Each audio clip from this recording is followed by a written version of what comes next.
lights down low and watch all the vampires in silhouette. I run for the hills and try to keep my head. There's still a chance we can make it if we hold on hope. It's what I'm saying, but the words don't come out right. Who's inside my mind? Who's inside my mind? Everything is alright, but I keep seeing ghosts in the daylight. Who's inside my mind? Who's inside my mind? Everything is alright, but I keep seeing ghosts in the daylight. I try not to listen, but I can't turn it off. I'm floating around like a lost astronaut. I try not to listen, but I can't turn it off. I'm coming in hot, baby, ready or not. Who's inside my mind? Who's inside? Everything is alright, but I keep seeing ghosts in the daylight. Who's inside my mind? Who's inside my mind? Everything is alright, but I keep seeing ghosts in the daylight. Who's inside my mind? Who's inside my mind? Everything is alright, but I keep seeing ghosts in the daylight. Who's inside my mind? Who's inside my mind? Who's inside my mind?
What's up, everybody? Welcome to another Para-Prob podcast. And joining me tonight is my special co-host for this evening, Tanner from Ghost Hunter Advice. Brother, how are you doing? Oh, I'm doing great, man. How you doing?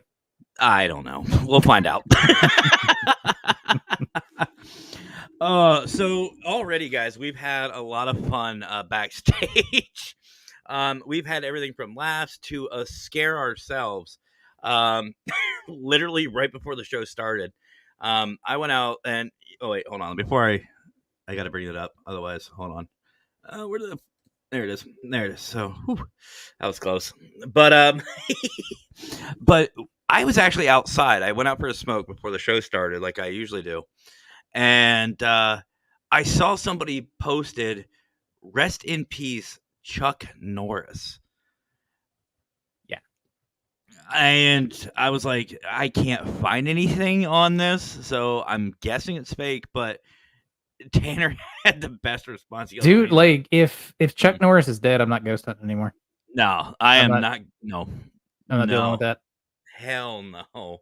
I don't think anything can kill Chuck Norris besides Chuck Norris. He just comes back. He just gets like reborn. It's like reincarnated as another baby. Comes out full beard, 6-pack. It's like, let's go. Like you go to a fitness store and he comes out of a Nordic track box.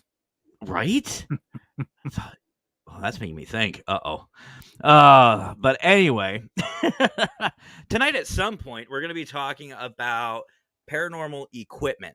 I said last week that's what we're going to talk about. We're going to talk about equipment just starting in the field, stuff we've used, and different types of things, because that's what we're here for, to help people out and to solve any issues. And that is, let's be honest, that's one thing I think most teams deal with starting out in the field is the equipment. So we're going to tackle that. But before we do, we have a couple of things we want to talk about. First of all, we've got to say hello to our audience because we love them. And of course, the co-host for not only the Para-Prob podcast, but the Petri Dish. We all love her. Squeakers. Hi, Squeaks. Vicky, hello, hello. How are you this evening? Jason Newman, what's up, brother? How are you? Ron from RRLC, glad to see you back.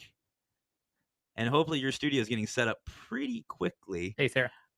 Let's see here. Steven, what is the man himself, Paralinks, I'm just going to call him the Godfather. The Godfather of Paralinks. Oh, wait, no, Big Papa Pun. That's what it was. Big Papa Pun himself. That is the man to talk to, guys. Everybody over. I don't know, Tanner, if you've checked out Paralinks, but oh my God, those guys are fucking awesome. They are a riot and a lot of fun to hang out with. Some great shows over there. Oh, yeah. I mean, excluding this one, but no. Sean, what's up, brother? From Enlightened Souls Paranormal. What's up, brother? How are you? David, hello, hello. Welcome back. David, I'm disappointed in you, brother. Usually David's like 20 minutes before the show starts. He's already posting on YouTube saying hello to everybody. And the lady behind the scenes a lot of times, Courtney from Paralinks as well. Thank you, Courtney, for being here tonight. Really excited to see everybody here. And yes, Jason will be on from SPIR. He will be on the Para-Prob podcast on Wednesday.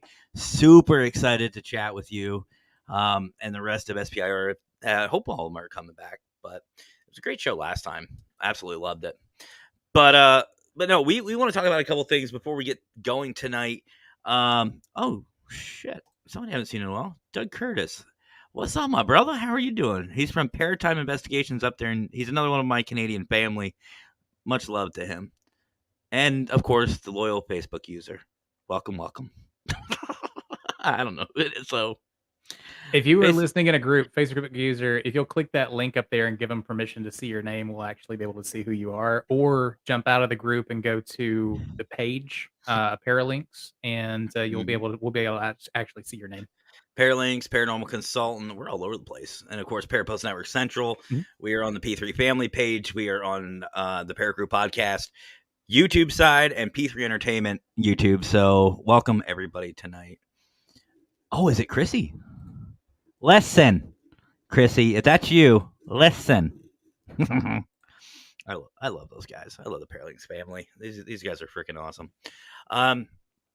But first, let's talk about the big news from this past week.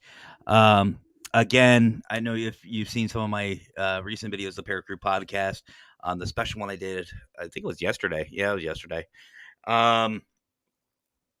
Queen Elizabeth, Her Majesty, passed away this past week. I'm pretty sure everybody's heard by now. I'm just, I don't know. Like, it was kind of like a Betty White situation, I think, here in the States. You would expect them to be there forever, but obviously, you know, I personally want to send my condolences to the royal family again. And also everyone affected, because we network with people from all over the world, UK, Australia, all over. And I know personally there's a couple people who personally have met the royal family. I know, Tanner, you know a couple people who have met the royal family, and I think it's safe that we can all, I can speak for everybody that our deepest condolences, and you are all in our thoughts and prayers during these hard times. And we do wish King Charles III a very long life, and good luck on his reign. And yeah, I don't know what else you can really say about it besides we're here for you. You're in our thoughts and prayers, and you have our utmost sympathies. So climbing the ladder. I try. I try to be savage. Grr. Janice, how are you this evening? Welcome back. Yep. Canada is part of the Commonwealth as well. Wait a minute, there's a troll already? Oh, Squeakers is preempting. Get him, Squeaks. Get him. Fucking get him. Which, by the way, Tanner, I think I said this to you before. This is an NC-17 show, so fucking have fun. But no, like, I mean, if you want to jump on here and troll, that's great. We'll wish you all the peace and light and love in the world, and politely ask you to fuck right off. I was gonna say we're going that route. I was gonna say I'll invite you up here. Come on, bitch. Peace, love, and all the fun. It was actually kind of funny. My cat was acting up. The orange one that I've had on here a couple times. He was acting up last night. He was like attacking our feet and everything like that. And then he was just he gets these angry tail where he just flops it around. And I told him, I was like, you know what? Go out in the fucking living room and find a fuck and bring it back so I can give it to you. Oh my god, there's a Robot Chicken episode with Batman and Superman. Have you seen it? Where like Batman, he's got like the machine. He's like, you're just gonna say that you don't have $1 and you can't afford to fuck. He's no, I have $1. And he goes in the machine, puts it in, it gets stuck. He goes, oh, my fuck is stuck. It was funny last night. Speaking of like Adult Swim and all that, Mackenzie had the TV on, and I usually watch YouTube at night and just kind of chill and kind of unwind from the day. And I heard the infamous Rick and Morty, and I was like, "Ooh, Rick and Morty!" I was like, "Wait, I don't remember this." And I look over and it says new episodes. I'm like, "Excuse me?" I was like, "Well, I was gonna go to bed early," and she goes, "We can't watch this." I went, "Why? Why can't we fucking watch Rick and Morty? I want to watch fucking Rick and Morty." And she goes, "We haven't seen the newer episodes." And I just stopped. I looked at her real slow, and I just went, "There's more?" And she goes, "Yes, there's like a whole new season that we haven't seen yet." I'm like, "Why am I just learning about this now?" And I actually got upset. I was like, "Fucking hey, let's go. Let's do a marathon." I love that show, and like my clients, when I'm talking to them, they're like, "Are you serious? You watch?" Because I'm very serious in the gym, especially around like when we're lifting and stuff. And they're like, "Are you serious?" I was like, "Yeah." Like my son, it's so hard to get him out of the house sometimes because he'll get fascinated with something like a toy, and I'm like, "We're going to the baseball field. We're gonna play baseball." And he like, but so I have to be like super animated. So I just started grabbing him, like, "Come on, buddy." Daddy, and we call him Bumpy, and I'm like, "Daddy Bumpy Adventure Day. We're going on Daddy Bumpy Adventure. It's a Daddy Bumpy episode." And we like go out the car door, "Daddy Bumpy, yeah, Daddy Bumpy forever. This is gonna be great for ratings." And then like I pull out of the driveway and just take off with him, and he has no idea what's going on. I get no resistance out of him because he's just like, "Yeah, what the fuck?" But he's 3, so he doesn't say that. But yeah, it was awesome. I need to do that to Mackenzie. I'm already in enough trouble with her, so I might as well. So Doug, so the preempt of this show, I mean, besides all the random stuff, is this show is about helping newer teams, helping anybody with any paranormal problems, and answering kind of in an open forum. And actually, my whole muse for this podcast is right here, sitting next to me, right there, this guy. And he's on the more serious side. This is more of the fuck you side. This is more of the say whatever the fuck you want. I don't care. But, Doug, like with your comment right there, yeah, feel free to ask whatever questions you need to. We are going to get a little serious here, but this is, I mean, it's information and entertainment. So yeah, yep, yeah, absolutely. And I see Aaron Hoffman's here tonight. Steve White, welcome, welcome, welcome, and of course the always awesome PDX Emmy. Hi, Emmy. Yeah, maybe I like when you troll me. Squeakers, I don't know if you can do something about that. See if we can do something about that. So you're the fonting expert. How do you get that font to show up on PDX? On that? That's awesome. I don't. Well, I know that's all cap lock. Oh, you mean on her name? I have no freaking idea. I know. Fonting is Brian Laverty and I's, hobby, but I don't know. I really don't know. I just let her do her own thing, and it's just awesome to see Emmy, do whatever she does. Hey, David. I see Doug. I see your question. We'll get to that. I have one more thing to talk about before we get going. And Janice, I see yours as well. Parasolo, welcome, brother. Great seeing you again. Bearded goat, or ghost. I love that. Bearded ghost. I almost said goat, but welcome. No, because she's special. She's awesome. And give Emmy a wrench if you can.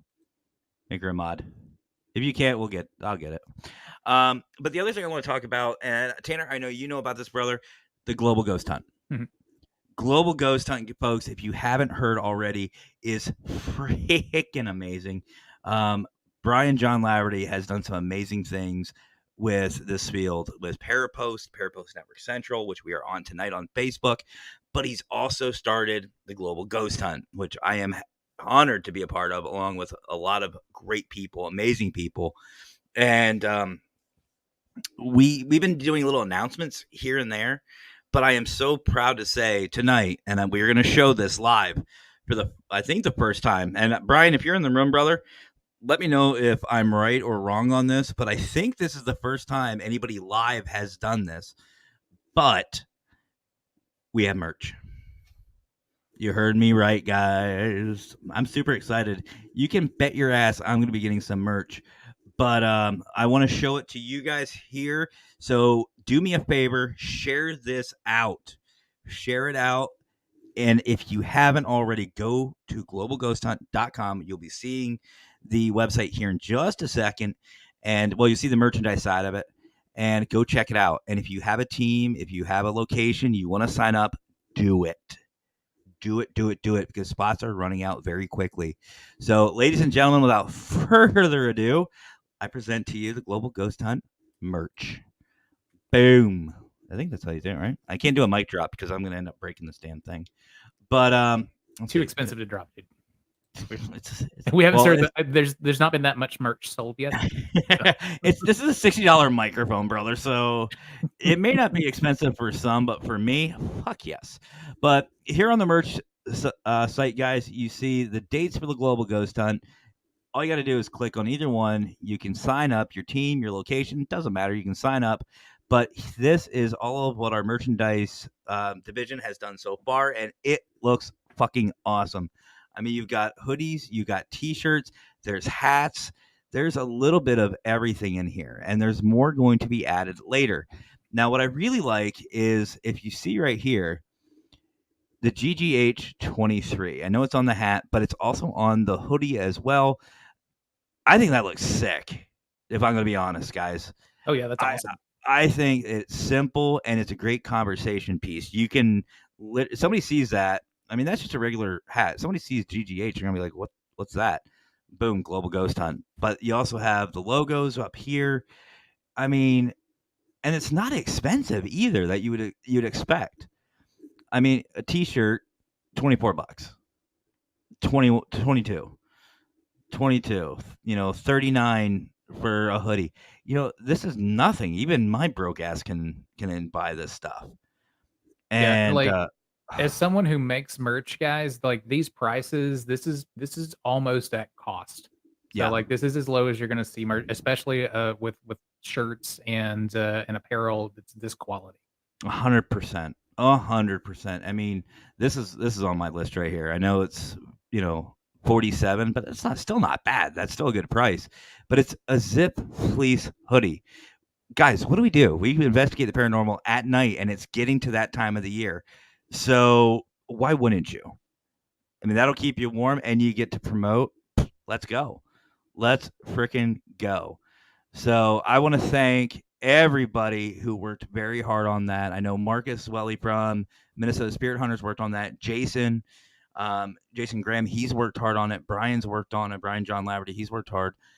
It's everybody has been doing such a phenomenal job with the Global Ghost Hunt. So seriously, run over there and support Global Ghost Hunt. And they're still not done. Say there's Global Ghost Hunt one more time. Global Ghost Hunt. Dare me. My fucking show. I'll do whatever I want.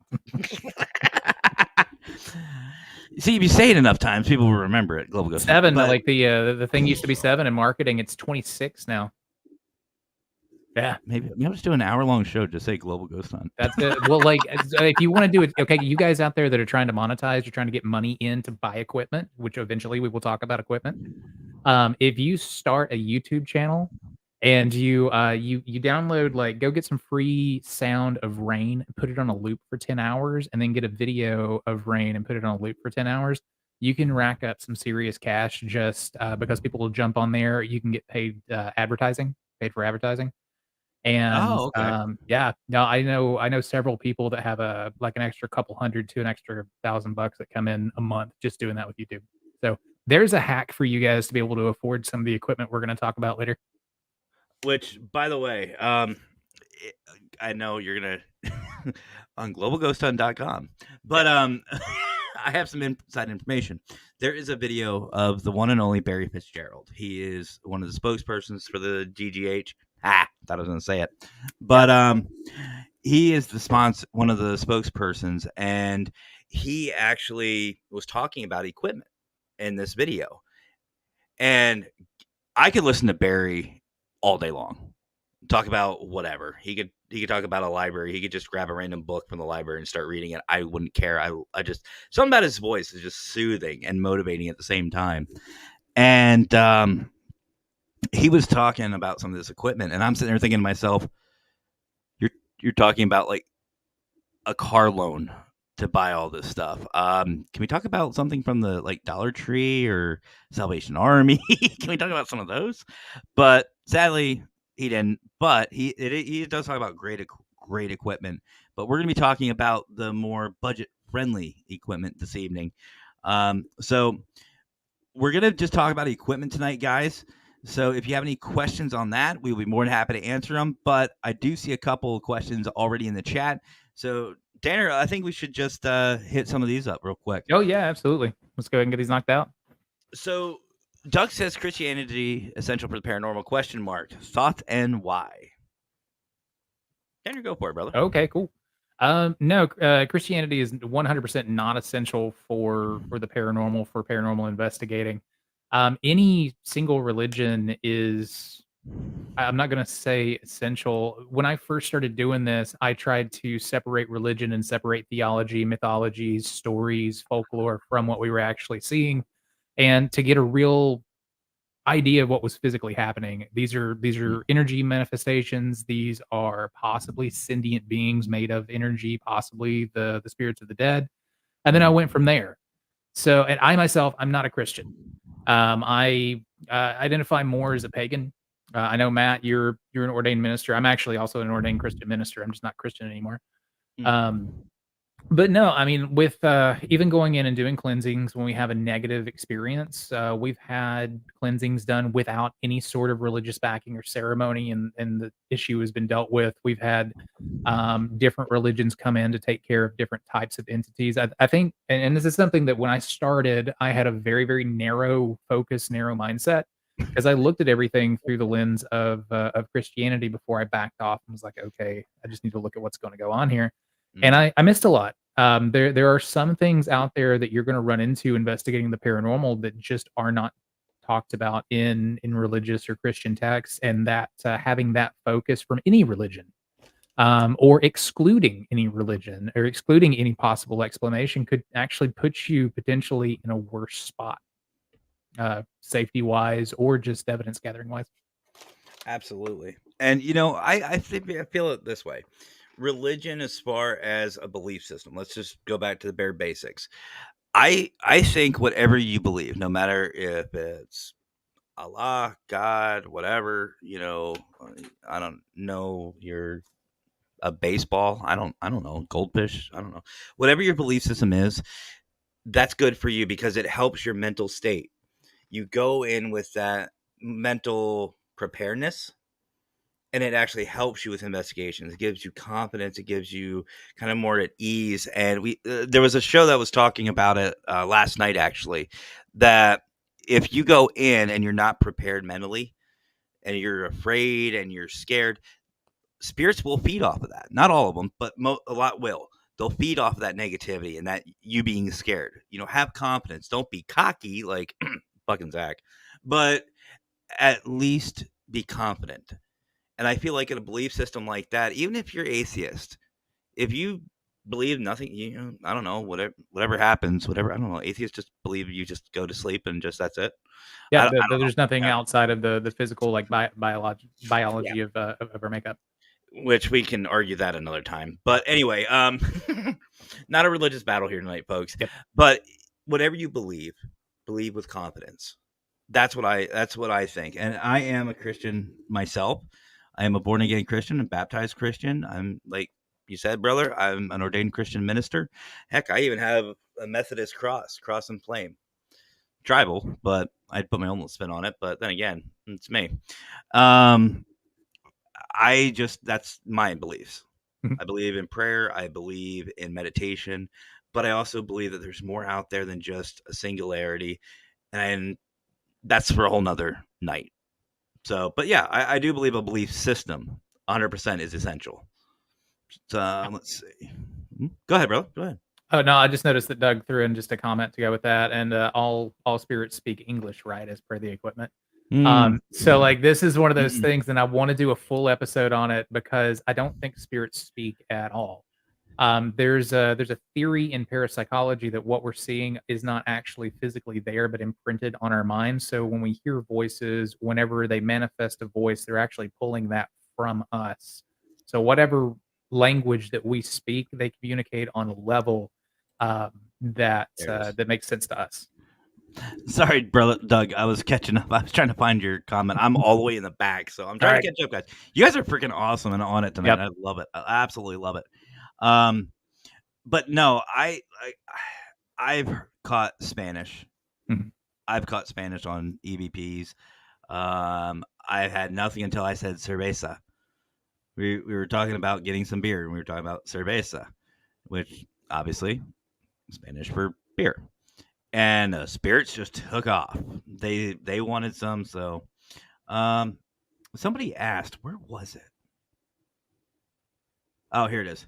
Janice asked about the GoPro 10. Well, Janice, this is not a GoPro. This is one of those little mini cams, but it's made by Kodak.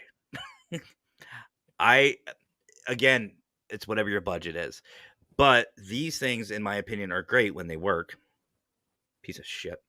But So like I'm in the same camp as you, man. I use it's AKASO. It's a 4K camera. Really, it's 1080p.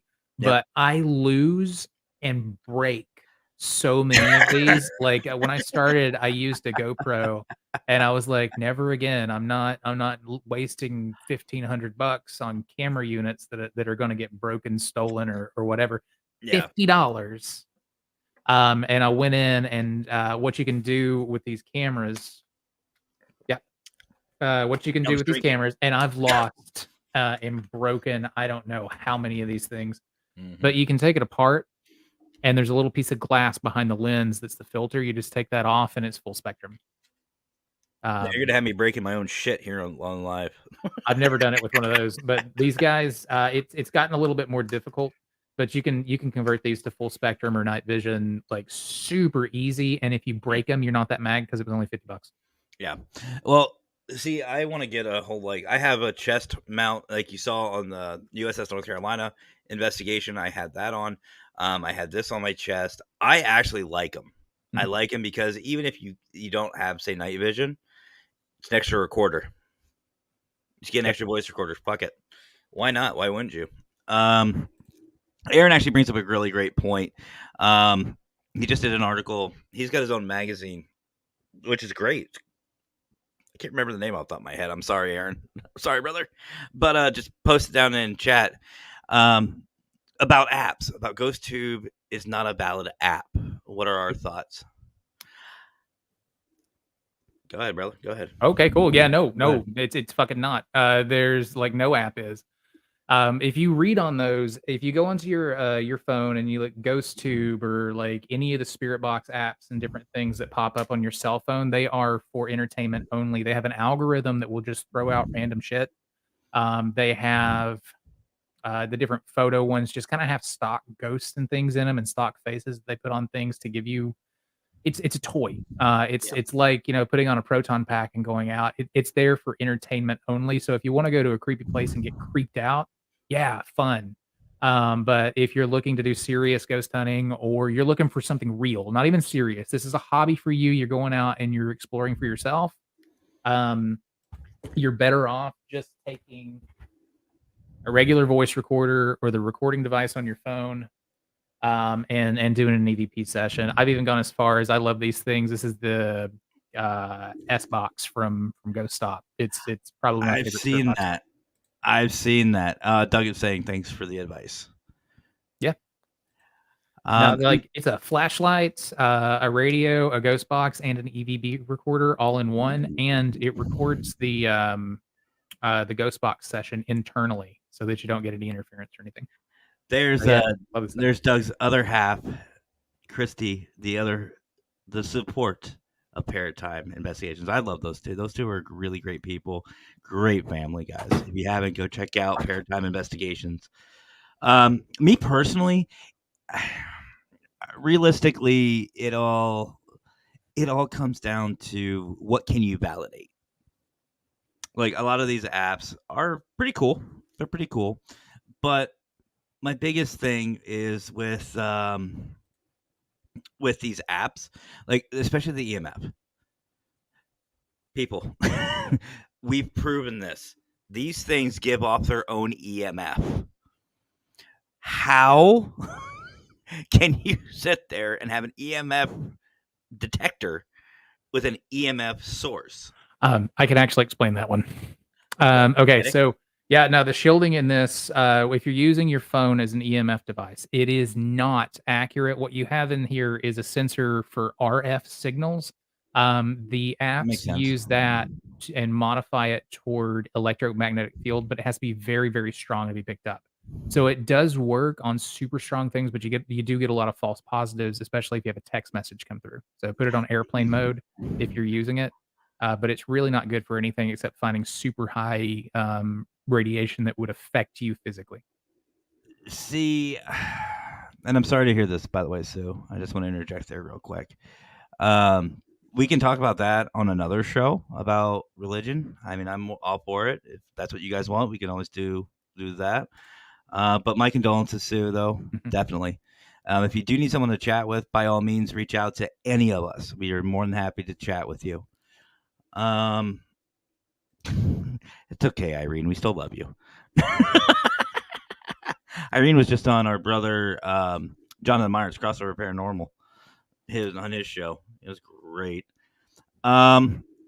See, again, it all comes down to validation for me.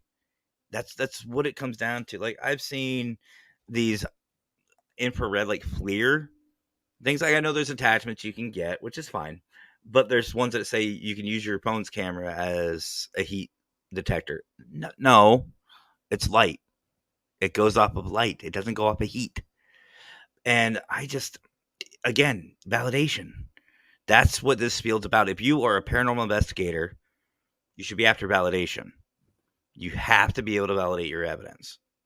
And that's what it is. If you're just a ghost hunter, you're just running out there having fun, by all means, get all the apps. Have fun with it. I don't care.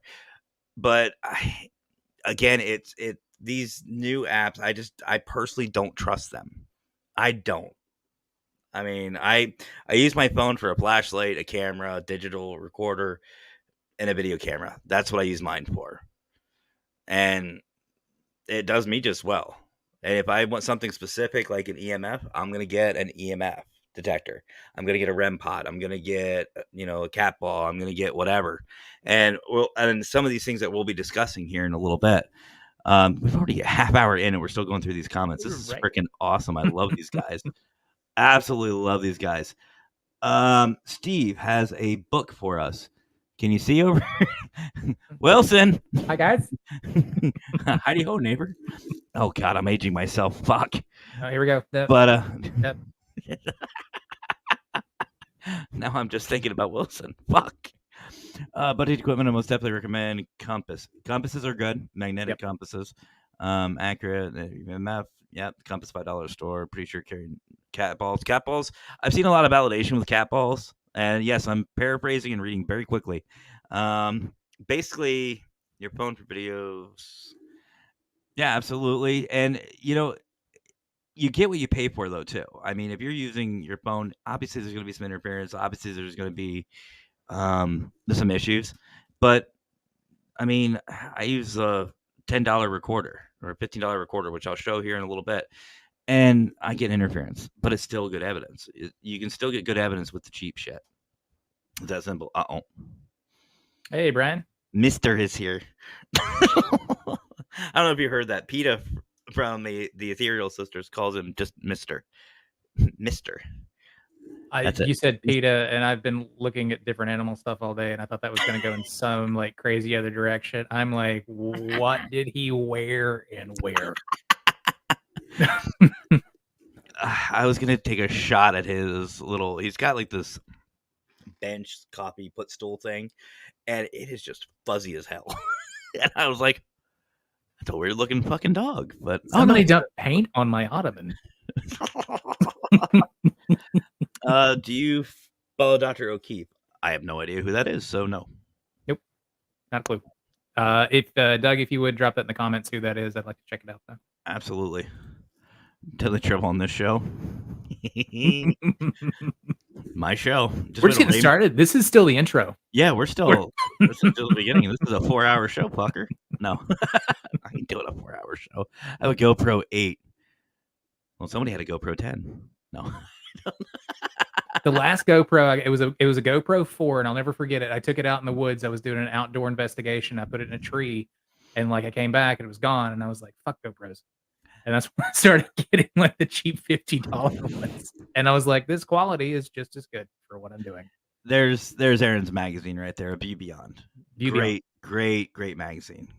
Great magazine. I still owe you an article, so I've got to get that out actually on what we're talking about today. Yeah, there we go.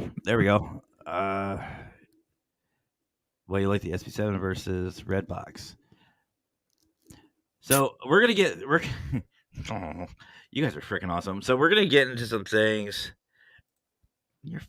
Doug, you're fine, brother. You're fine. You should know this by now.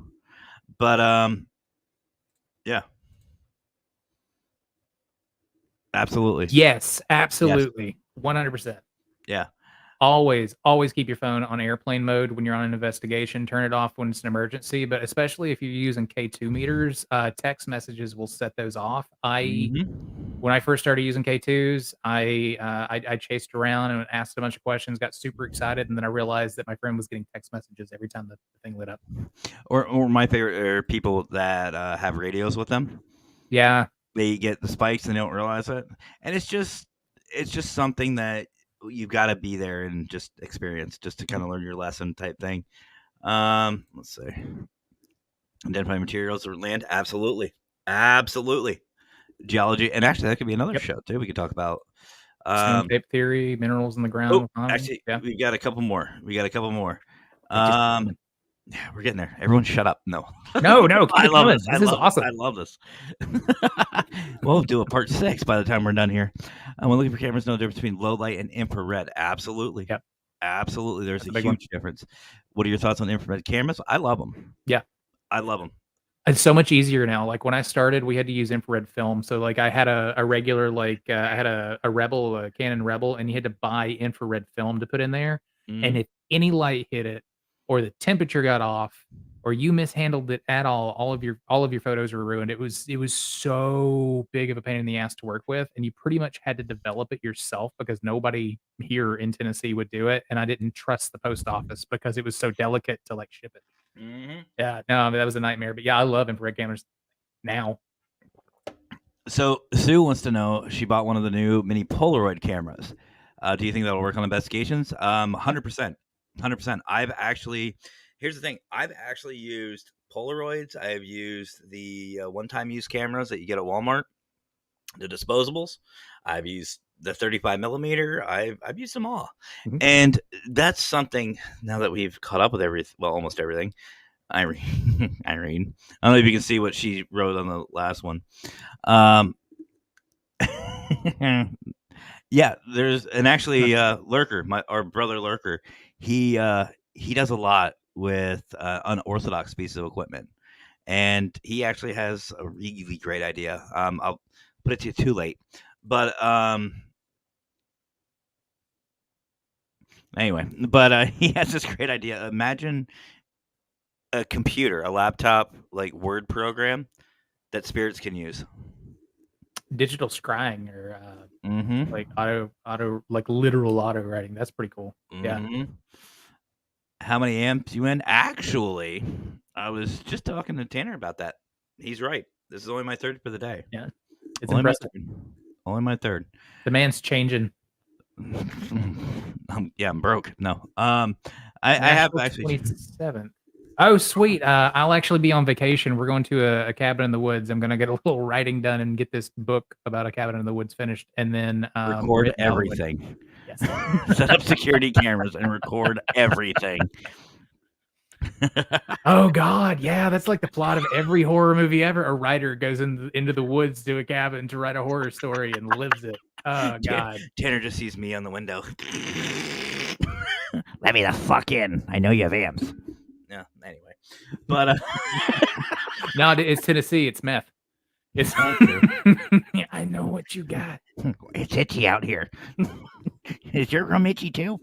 But anyway, so we're basically caught up, right?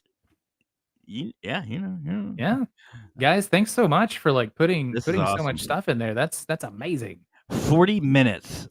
Yeah, of this is freaking awesome. But anyway, I think we have a pretty good segue. And actually, Doug says this. He loves the older equipment. And, I believe that too, because when I first started in this field, I don't know about you, Tanner, but when I first started, I had a VHS DVR system. I literally jerry-rigged my security cameras to a VHS recording box and just recorded from there. And I had an old tube TV, plug that right in, and that's my screen. That's what I watched. And I loved it. I absolutely loved it. And I caught some of the best evidence that I've caught in my life with that thing.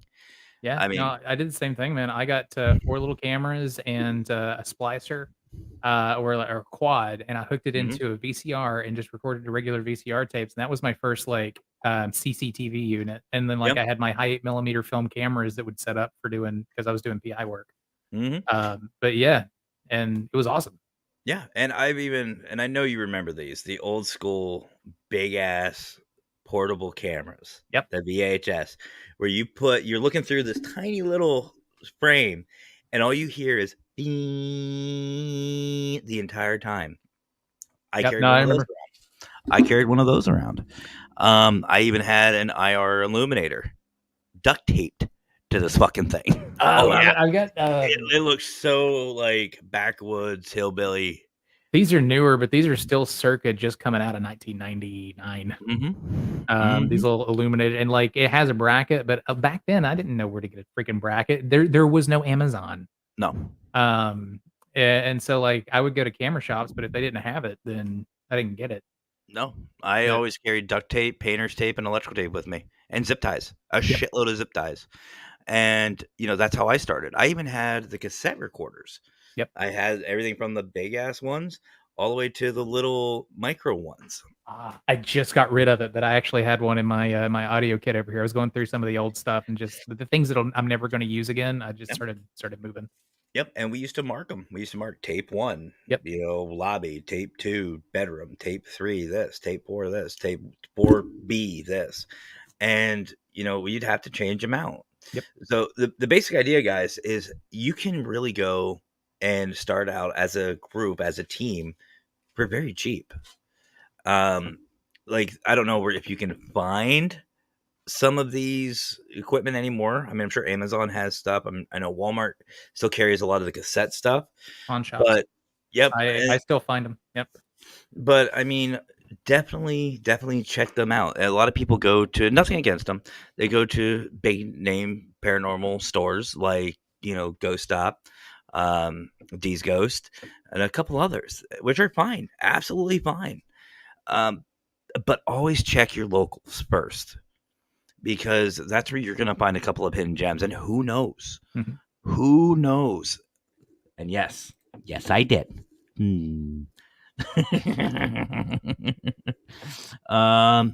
Older equipment attract older spirits, like toys would attract. Actually, that's a good point, Brad. Here's the thing with a lot of these newer pieces of equipment that I've seen, like the SB7. Nothing against it, Brian. We all know Brian John Laverty is the SB7 whisperer, but I actually like using the older equipment because they can relate to it. You go up with, like a lurker box, or you go up with the SB7, or, any of these GoPros or any REM pod. They may not want to come near it because they're not sure, or a mel meter. They may not know what it is.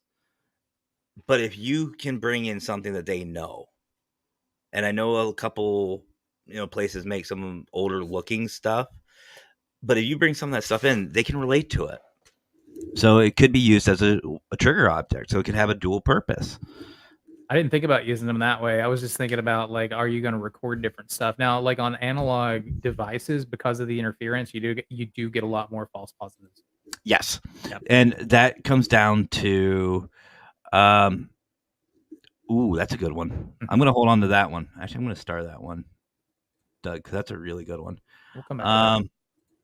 But honestly, it all comes down to experience. You have to go out and try these, and you have to know your equipment inside and out, backwards and forwards. And what will basically happen is when you're re-listening, like doing the replay, you're reviewing your evidence, you'll start to hear that noise, like that white noise with like an SB7. You start to train your ears to forget about it, like selective hearing. Us guys, apparently we have it, huh? But you'll actually block that out, and you won't hear that anymore. You'll know what to listen for, and you'll easily go, okay, that's just that. That's this. That's this. That's this. That's not. What is that? And it'll stick out like a sore thumb. I mean, it takes a while to get used to it, but again, it's all trial and error. And honestly, going to Doug's comment, the new versus the old, to me, and actually, brother, I want your advice on this one, your thoughts. I think personally, it's up to the person. I think it's person dependent. I didn't think we were gonna hit on the same thing there, but yeah, I think if you are more comfortable and more confident, it's like asking a girl to dance at a club or at a high school dance. It's the more confident you are, the more likely you are to get interaction. Same thing with ghosts. If you're more comfortable with the equipment, you're exuding a more positive energy, they're probably going to interact with you over that. If you're nervous and fumbling around on your equipment and you look like you don't know what you're doing, why would they want to talk to you? What are you going to do for them? And here's the other thing too, and I'm glad you said about being nervous and stuff, because it's not just about that, it's asking the right questions. Mhm. You're not going to walk into a place, and where's the fuck my phone go? Here it is. You're not going to go up and go, what is your name? Is there anybody here? Because even as a person who's living, if I'm investigating with you, I'm going to fall the fuck asleep. Worst question ever during a ghost hunt. And this new kid goes, "Do you like hot dogs?" Actually, believe it or not, I think that would be fucking awesome. Are you serious? I've asked that. I asked some of the stupid shit. I've literally, Whaley House, of all places, we're sitting here doing an EVP session, and I literally asked Thomas Whaley, I said, what's it like to die? Everybody on my team just went, I went, yes. And all you hear is, cold. Huh. Did you say, Mr. Whaley, did you say cold? And you heard Thomas. I'm like, okay, Thomas, did you say cold? Yes. Bring a sweater. Got it. Well, that's And awesome. and you ask things like cerveza, talking about beer. I've actually gave this advice to people. If you're out investigating and you're getting nothing, it's fucking dead. Excuse the pun. You know what? Fuck the pun. It is a pun. Deal with it. But my show, if it's dead there, start asking some of the stupid shit, or just start talking amongst yourselves. Talk about sports. Talk about the weather. Talk about, I don't know, who smells the worst. Who, I don't know, prank somebody. Have fun, because again, the spirits will react to that. And if you're going around asking the same freaking questions all the time, they're going to get bored of it, especially if you're at a place that's well known to be haunted. they're tired of hearing the same shit over and over. Introduce yourself, ask for their name, and ask them, what's your favorite color? What did you do when you were still living? Do you know you're dead? Ask them stuff like this, and you'll be amazed with what you get. And with the equipment side of it too, you can even tell them, like, I don't know, like I digital recorder. Yep. It's just that $15 recorder on Amazon. Looks like a thumb drive because it is a thumb drive. Yeah, I just flipped you all off. Deal with it. But you just plug it in. Just tell them, say, look, and try to relate to it. Like an SB7, say, this is a radio. It just sounds broken because it's going through the stations. Don't say channels, stations, because that's what they're used to. Or a TV. You hook up a DVR system. Say, this is a TV. Just an old TV, just something different. And explain it to them because they'll really relate to it. Ask them, what do you like to watch on TV? Did you have TV? What's your favorite radio program? Stuff like that. You're welcome, Sue. But yeah, definitely, guys, try to relate. And it's exactly, Brian, do what works for you. Do 100%, because if you're more comfortable, like Tanner said, the more they're able to relate. But that's just me. And that goes into like when you were talking about, you just kind of start talking amongst yourself. The best EVPs that I've gotten have been when we've just been sitting talking and goofing around, and we kind of get quiet, and then you get something that comes across the recorder because, man, I'm dead, I'm bored. This looks fun. Let's jump in on this. Hey, you have a stupid haircut. What's up with that? And it's like, what? It's funny. I was playing Phasmophobia. And I don't care whether you're a ghost hunter or an investigator, if you are an enthusiast, doesn't matter. A little late, anyway. But I wish we're not going there. Don't. Mm-mm. Oh, we were talking about that earlier. Yeah. Maybe you could shake their hand. If you know, you know. I love Barb though, but what the fuck was I talking about? But no, definitely, guys. Like I said, you don't have to buy the new stuff. Just like Brian said, do what works best for you, and have fun with it. I mean, that's where I was going with.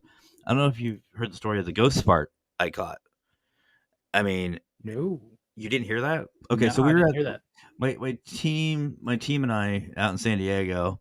I'm fucking dead. I love it. Literally we were doing this investigation and it was all quiet and we were absolutely immature. to say it nicely, we were immature. And we were asking questions and they were asking some of the more known questions, more common questions. Someone here with us can give us a sign, blah, blah, blah. And they were asking these questions. And when we were listening back to it, my little lead investigator had his earbuds in, and he's just sitting there watching. I'm just sitting there staring at the DVR because we all know how fun that is. I was just doing it, and he just starts busting up laughing. And I'm like, what? What is so funny? He goes, dude, Matt, you've got to hear this. I'm like, all right. I put it in. I was like, go ahead. So I'm sitting there, I close my eyes thinking it's going to be like a class, B or C, EVP, something I'd really have to pick apart. And I hear one of my investigators go, can you give me a sign that you're here? About 2 seconds later. And I'm like, ooh, that sounded wet. He goes, I know, but listen. I went, what? I don't hear anything. He goes, exactly. I went, what? He goes, if we would have heard that, I was like, we would have died laughing. He goes, exactly. It's dead silent. Nobody heard that. And I'm like, ghost fart. Sweet. I was like, you need a fucking squeegee, dude. I mean, that was probably one of my favorite EVPs I've ever caught was a ghost fart. And actually thinking about it, I think it was on one of the old school the micro cassette recorders that we caught it on. But yeah, that thing was terrible. I think it was absolutely terrible. Man, looking back, like a lot of the equipment and stuff that we used was god awful. But like when you're getting started, and I get this question a lot through like with people that email the show and stuff from the original podcast. Yep, absolutely. Go Do ahead. just do Sorry, as I was best you thinking. can. But man, it's you don't have to break the bank. Like most people that come to me and they're like, I want to get into ghost hunting and I want to do this. It's kind of a hobby, but I do want to eventually do houses. Like you can get started for less than $200. You can get Yeah. started really for less than $100. Yeah. You need a pen and a paper so that you have something to keep track of notes and keep track of your experiences because that's important. Your experiences are important. Your 100%. phone, all of us have a phone, so we've already got a camcorder, a digital recorder, and a flashlight all right there. And eventually that'll become a backup. But I mean, you can get those $50 GoPro knockoffs that we talked about and modify them. Yep. If you want to spend another $50 to get a infrared light emitter, that's fine. But something that a lot of people spend a lot of money on, and that I got caught up on when the TV shows, because I started doing this before the TV shows. Mm-hmm. And when the TV shows came out, everybody started ghost hunting in the dark. So like I was all about lighting. And I'm like, well, I guess it makes sense if it's a light anomaly and stuff. So like I started doing it for a while.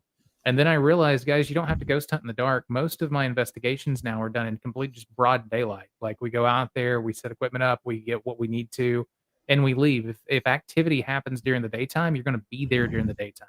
Yep. Activity happens at night, then you're going to be there at night, and you're probably still going to have the lights on if you're really investigating. So don't worry about the light stuff.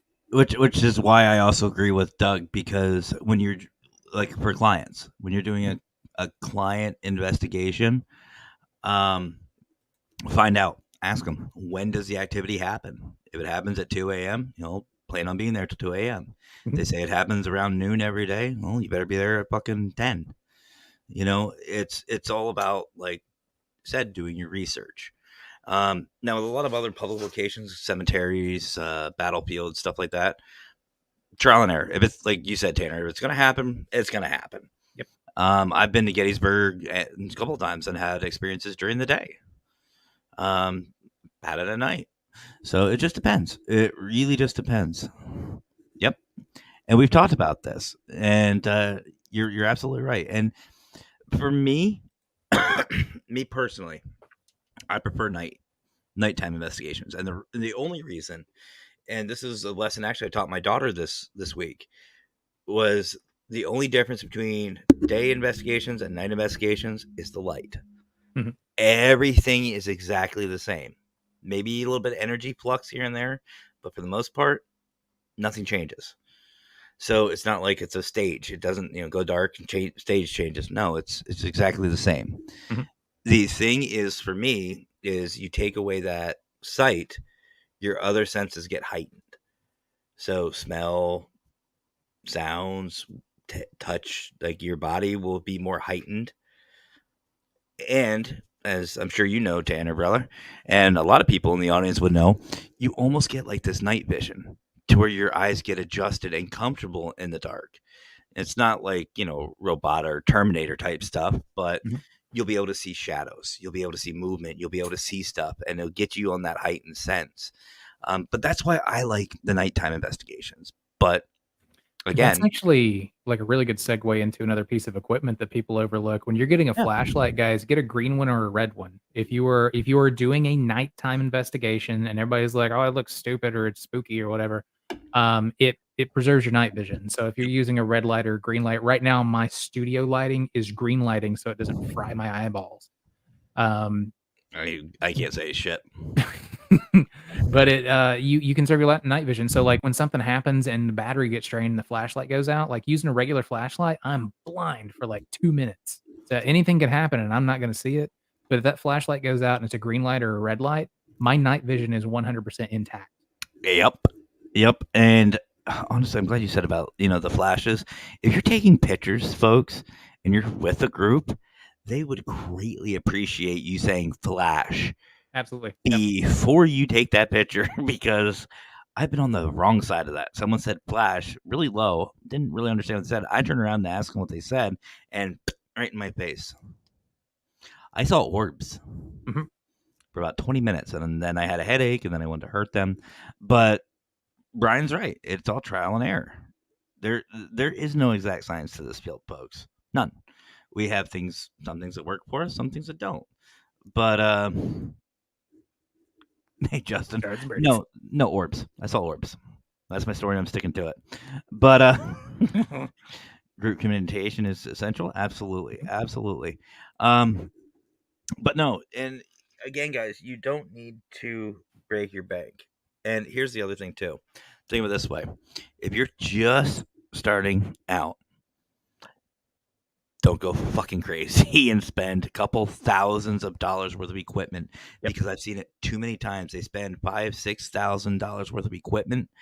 They go out and then they have to sell it because guess what? They don't like it. Mm-hmm. They find out, oh shit, I'm afraid of the dark, or nope, I'm not walking in there, or I'm not doing that. You just wasted all that money. My best suggestion is find teams locally around you to go out and see what they use, see what you like. And, I know a couple of people, actually, I like this. There is actually a couple of sites that offer beginners cases and kits for investigators. They're just fine.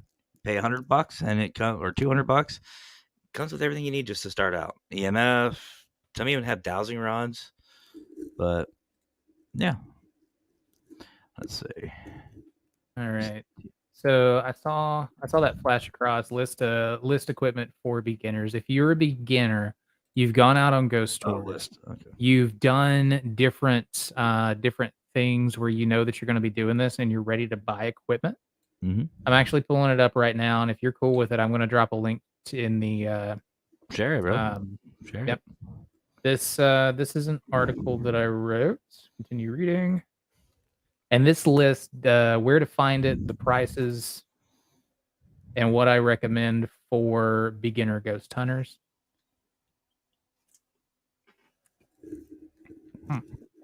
And I'm going to drop that somewhere. Oh, I can't. I got to shoot that over to you. Oh. But so what I would recommend basically, and I'm just going to go down through this list and then I'll shoot it over to Matt. Is a basic EMF, and you don't have to spend a lot of money. And you're going to notice that we don't spend a whole lot of time talking about millimeters and like different type of like stuff that's made specifically for ghost hunting. Mm-hmm. These are mostly going to be pieces of equipment that were made for something a bit more serious. And ghost hunting is serious, but something that where everything has to be calibrated and everything has to be 100% because it's for public safety. First off, I'm going to recommend a $50 GoPro camera because it's going to get you a camera that is separate from your phone that has a good quality 1080p 4K or above. You're going to pick that up for like $50 on Amazon. Next is a digital voice recorder. This is $46.65. I think they've gone up a little bit with inflation, but it's just a basic Olympus digital recorder. Olympus are good. Good quality. I love them. But like he said, you can pick them up for like $15. It doesn't have to be super expensive.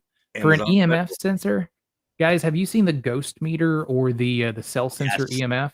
I've used the Ghost Meter. I love the Ghost Meter. One of my favorites, like $35. I think they're up to $40 now. There's a great EMF detector. You can get a gas meter for $10. And that'll get you going where you have something in your hand and you feel like a ghost hunter. And that's your beginning ghost kit. And like all together, let's see, miscellaneous knickknacks, pen and paper. You're going to need pen and paper in case batteries die. A voice recorder, cheap EMF, no more than $35 to begin with. It's still good. It's good enough to tell you if you're on the right track. It's good enough to use to debunk with. And it's going to have a range of about 10 feet. And a voice recorder. You don't need a lot. I mean, let's see. 50. Actually, I want to add something. I want to add something to that one, brother. And not a lot of people think about this.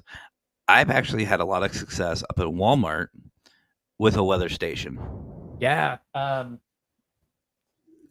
I've had this one for almost 20 years. I still use it on investigations. It's just a little basic weather station where I can monitor 2 locations at the same time and get like barometric pressure and all that stuff. There's also one with a key fob, like a little fob that comes with it. You can set it in a room and you can watch the temperature rise and drop. If they say, oh, this is always colder. Okay, well, let's find out. or I've had investigators put a carabiner across it. They say they feel cold. Well, no shit, you're actually dropping in temperature, or hey, your Nice. temperature's going up. It's thinking outside of the box. Even the motion lights. There's solar and battery operated motion lights that you have for outside. Use them. And like we're talking about the recorders. Again, $15 on Amazon. It works just as well. But if you really want to go on a budget, everybody has one of these. They have a phone. Again, digital recorder, camera, camcorder, flashlight. I mean, not the greatest flashlight, but a flashlight. There's 3 pieces of equipment right there.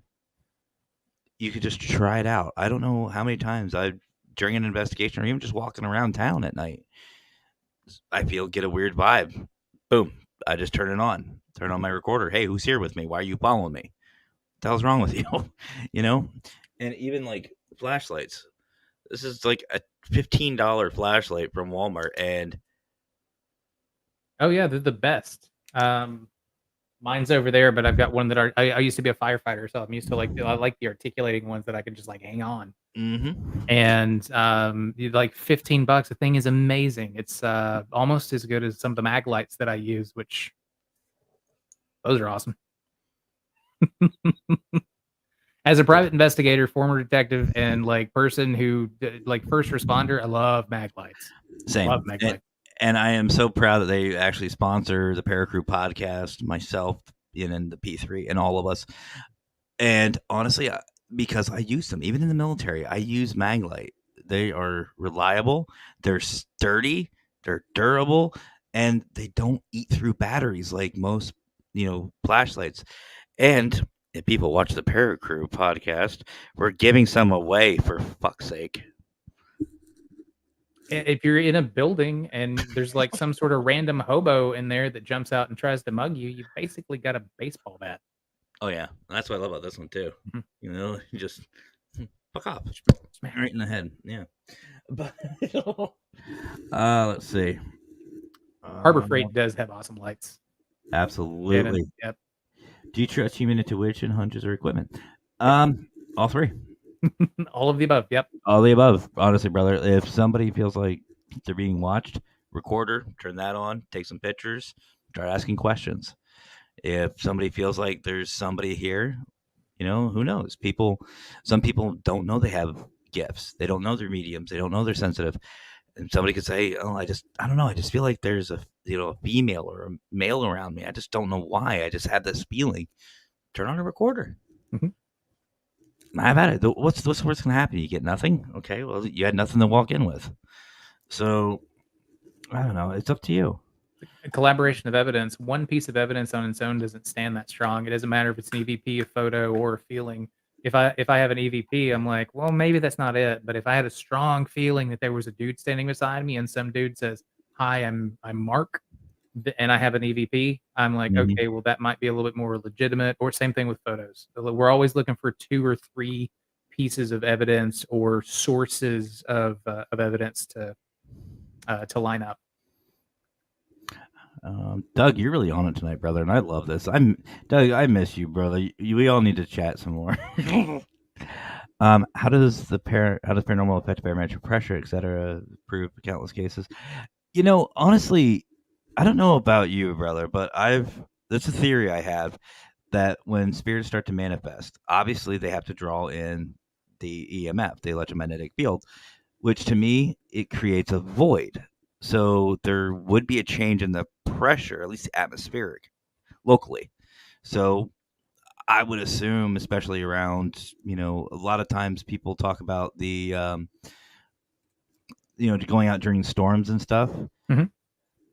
That obviously the barometric pressure will drop. So I think there is some correlation. This is something that I've talked about a lot, and it's ambient energy in the atmosphere and in the atmosphere of a haunting. So a common belief or theory in the field is that to manifest, they have to somehow metabolize another energy source or convert another energy source into something usable for them to show themselves, move something, or be heard. So if you have high barometric pressure, That's basically just a ton of pressure. That's like a shitstorm of kinetic energy there that can be drawn on, metabolized, and turned into something useful for the spirit.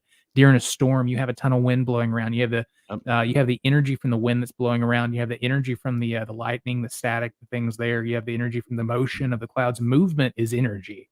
Movement Yeah. is energy being burned, used, and expended. It can then be collected, metabolized, and used for manifestation. So anything that changes the ambient energy in a I'm probably using that word wrong, in an atmosphere or location, is going to somehow affect the haunting if that theory holds and spirits are metabolizing, using, changing energy to be able to manifest. I believe that as well, 100%. And again, guys, this is theory. Everything in here is theory. It's what we believe. It's our thoughts, and it's what we've experienced. So we're gonna take a quick break because I'm going to be bringing up Tanner's site that he sent me. We do have it. I will put it in chat for everybody, but we're going to take a quick commercial break. I know it's an hour in, but fuck it, we'll do it now because my show. But we're gonna just watch the new P3 video. We have a new family member that I want to formally welcome, David Hope from Hope Paranormal. He was just on the Para-Prob podcast. He's our brand new P3 family member. So David, welcome to the family, brother. Glad to have you. And speaking of family, I want to give a special shout out to a family member over at Paralinks, the one and only Jackie Petrie. It's her birthday.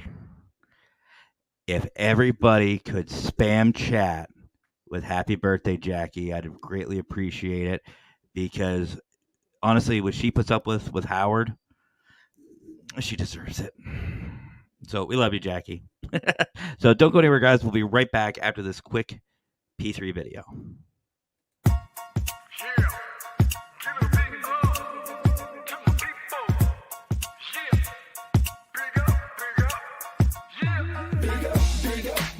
To this crew here, we like to keep it positive, you know how we do.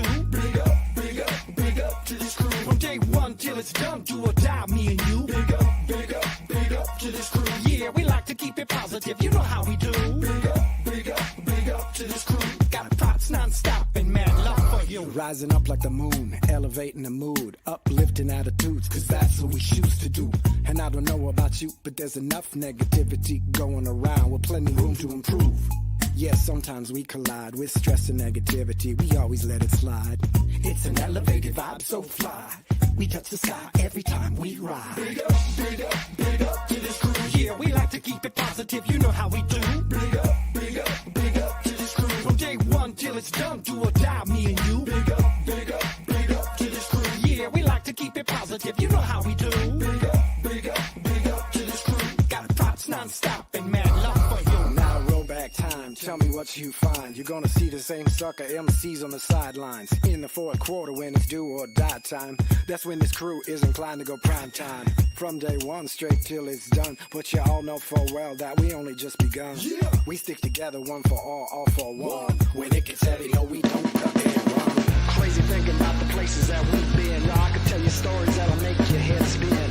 But like I said, straight, thick or thin, there's so many memories giving me silly grins. So please allow me to introduce to you my one and only homies. Yo, I love this crew. So please allow me to introduce to you my one and only homies. Yo, I love this crew. Big up to this crew. Yeah, we like to keep it positive. You know how we do. Big up to this crew. From day one till it's done. Welcome back, everybody. So Tanner had to take a quick break. So that's all right. We'll get him back. So in the meantime, let's just go back to some of these questions here. So first Facebook user is asking, what are our thoughts on dowsing rods? I'll ask Tanner when he comes back. Me personally, it's just like any other piece of equipment. If used properly, they can be an asset. But again, it all comes back to validation.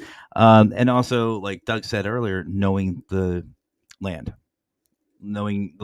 and if there's a water table underneath where you're investigating, might get some false positives.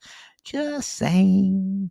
And Doug, we'll get back to your question once he gets back, because that's definitely a a Tanner question. What is your problem? Marble,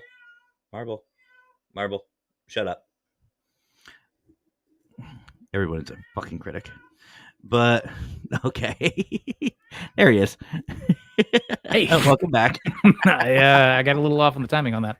That's all right. So a Facebook user asked, "What are our thoughts on dowsing rods?" I said, honestly, if you know how to use them and use them properly, and like Doug said, you know your location, know what's going on around you, the geology of it. You got a water table underneath. False positives. You might want to be careful with that. Unless you're thirsty, then you're all set. But yeah. So let's before we get into some of these other ones, let's bring up, and again, guys, I'm going to put this in chat. Tanner's link here. So let me just bring up this. Boom. Wow, that's really zoomed in. You'll see what I mean. Boom. Yeah, I could not get that to fix better. So that's actually the Geiger counter that I use. You know, a lot of people forget about the Geiger counter, but honestly, it's a good piece of equipment. You never know. You never know. And I've always wondered, is this Starbucks you're drinking, or what do you got going on That's right coconut. So that is a coconut? white Okay. coconut. I think they were imported from Mexico, and it's delicious. There's a farmer's market here in Chattanooga, and there was a guy that sat out there with coconuts and a machete, and you would walk up and give him like $5, and he'd take a machete and be like pop, pop, pop, and like get a hole and like stick a straw in there and hand it to you. So you drink Oh, it, and then you have to walk outside, and once the liquid was out, slam it, and then you just ate the meat and the coconut. fair enough. All right. And I was thinking about this one before, but these cameras, Mhm. these little, like, I know Walmart has them for like $30-$40. Honestly, you can add a bunch of different things to them, and they still work. They Yep. work just as well. And then I see, is that your GoPro that you had? Yep. No, yeah, okay. But go ahead. This is your site, brother. Oh yeah, What do dude. we got? So What do like we got? with this, like basically I just went through and put down the prices so people could kind of see what it was going to cost to get different pieces of equipment. Mm. And yeah, so that's the cell sensor. So that's what the ghost meter used to look like before they did the Mhm. gimmick and put a ghost on it. So when you took the probe off, Mhm. the probe was the EMF detector, and when you took the probe off, it just found cell phones. Cheap We used to use it in when I was a PI and we were doing corporate cases for corporate espionage. An Mhm. old way that was super cheap to bug a room is you would do a zombie phone. You would set a phone up and you would put it in the wall or you would put it in a flower pot or something when you knew a meeting was happening or when you knew your wife was probably going to be cheating on you and you hit it because you wanted to listen in and hear what's being said. Yeah. Be creepy. You Little bit. would, yeah, you just call it, and it was set up to answer itself. And they did it a Oh. lot with like the old Nokia phones. So like you could press a thing, so it's when this specific number called, the phone would not ring, and it would just answer itself. And you had the room bugged; you could hear anything in there. See, that would be a little awkward, especially if you're like sitting there and especially like not to promote any type of cheating or anything like that, but like if you're sitting there cheating and all of a sudden you hear coming from your wall, little awkward. I don't know. That noise is the on switch for some people. No, that's true too. Yeah. That's true. Maybe I would just ask whoever I'm with. Is that you or me? That's for another fucking show. But anyway, miscellaneous knickknacks. So what do you got talking about here? Let's see. I'll pull it up so I can see it on my screen a little bigger. So miscellaneous knickknacks. That's things like the stuff like the flashlights, pens, paper, batteries. So like whenever you go out, you want to make sure that you're fully stocked. Usually like $10 to $30. I'll swing by Walmart. I'll get a couple of packs of D, C, A, and AA and AAA batteries. Throw them in a little backpack. Make sure that I have something to take notes on, and a couple of ink pens. I also have some other stuff that was thrown in there that's specific. Do you remember the things that they used to mark things with? It's they're not supposed to have them out for the public, but I had a friend that got me some of these. They're infrared glow sticks. I've Yeah. seen, Yeah. I know what you're talking So about. I used to have a bunch of those so that I didn't have to use my batteries. I'd like pop those open and throw them in a room to get some light going for my IR cameras. I always had those with me. And your miscellaneous knickknacks are gonna those will be according to whatever your style is. Like I had some of that stuff.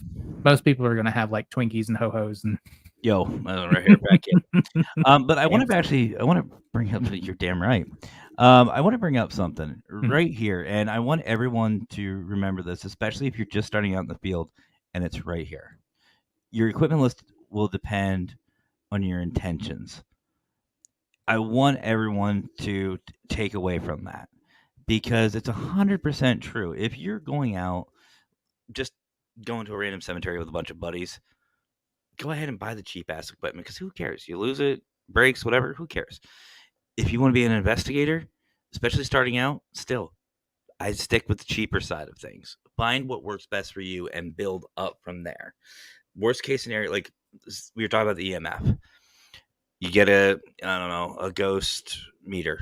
Get a ghost meter for 15, 20 bucks, 30 bucks, whatever they are now. Mhm. Get one of those. Save it, use it, get practice with it, get used to it, get used to using it properly, and then jump up to a K2 meter. Once you get to the K2, work up to the Mel meter, and so on and so on. Don't just automatically say, I want to be a paranormal investigator and buy a Mel meter. It's if you don't know how to use it, and I know Lex Paranormal will love me saying this, they look cool. Mhm. They are cool.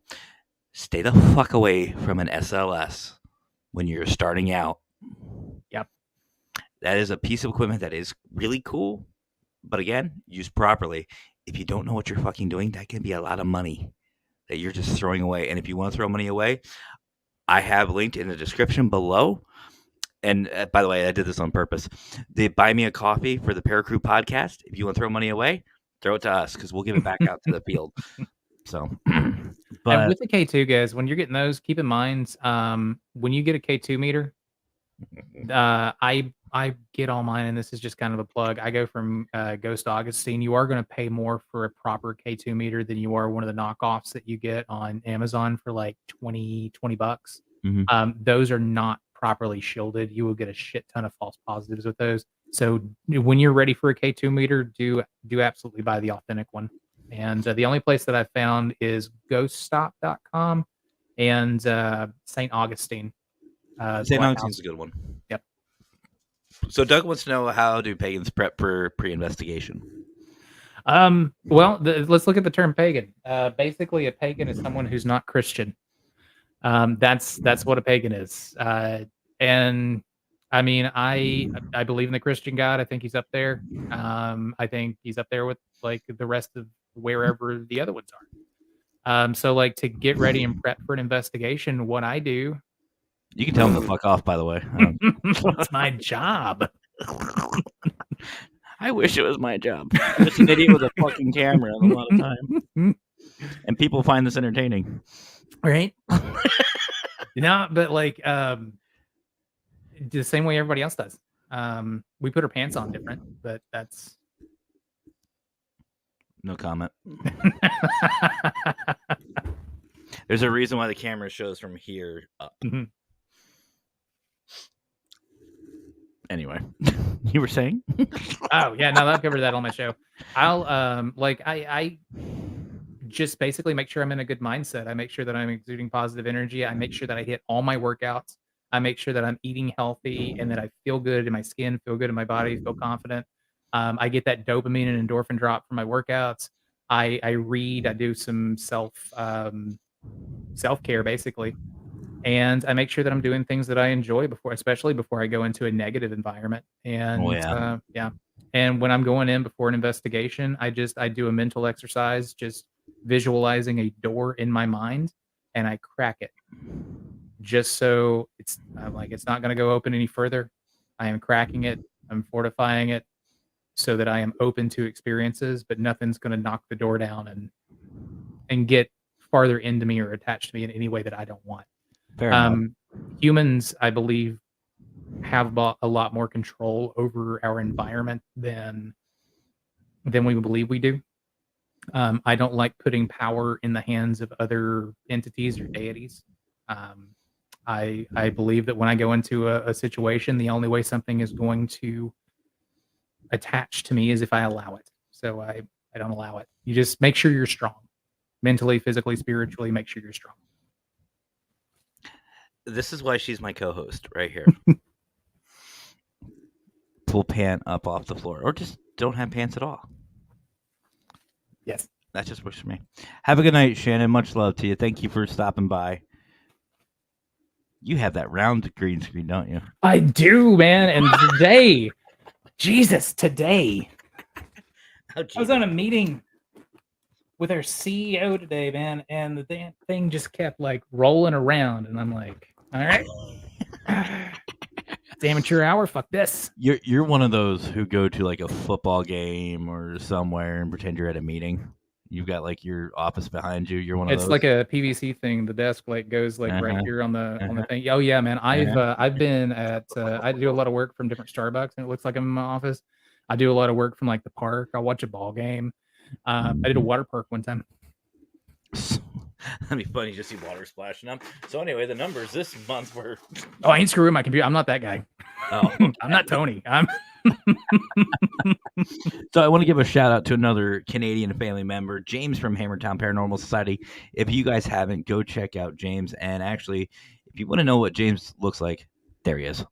But if you want him on your podcast, I highly recommend it. Just make sure he gets food first.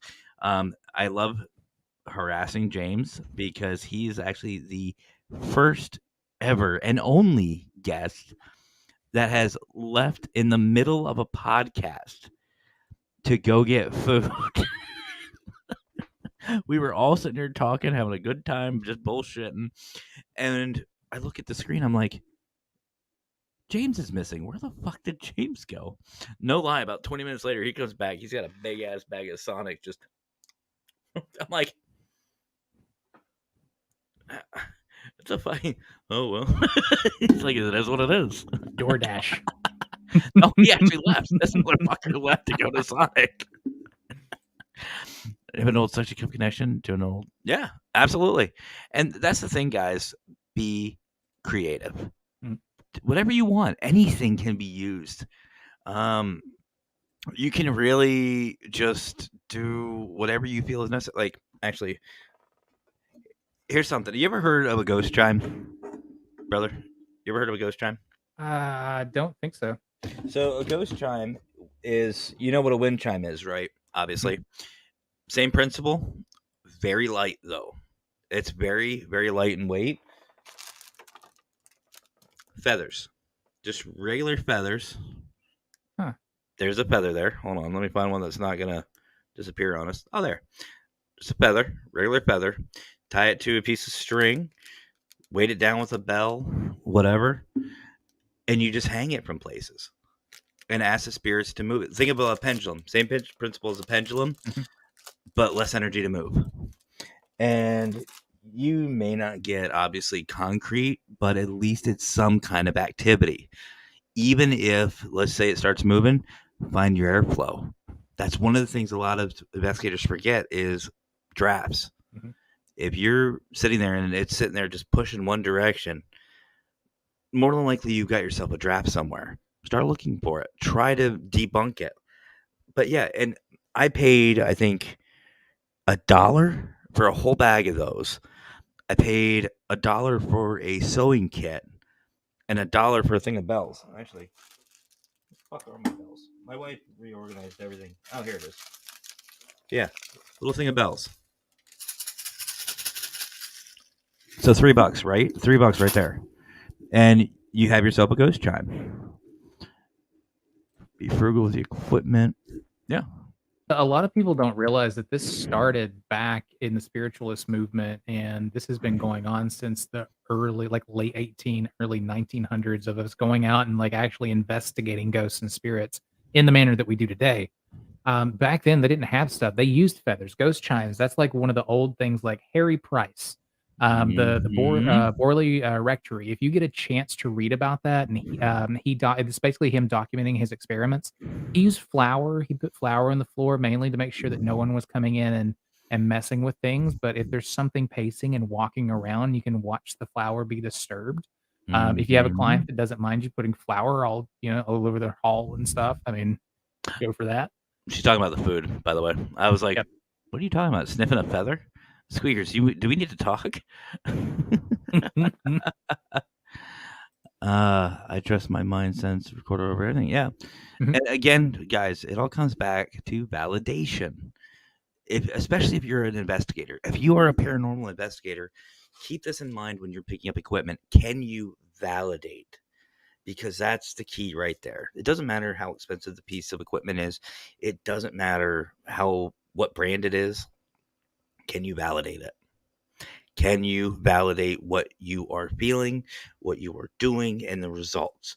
If you sit there and you are doing, say, a ghost chime or pendulum, and we can get into that on a whole nother, the metaphysical side. We could do another show like that. If you guys want, we could do a metaphysical side with the crystals, whatever, the herbs, the pendulums, whatever.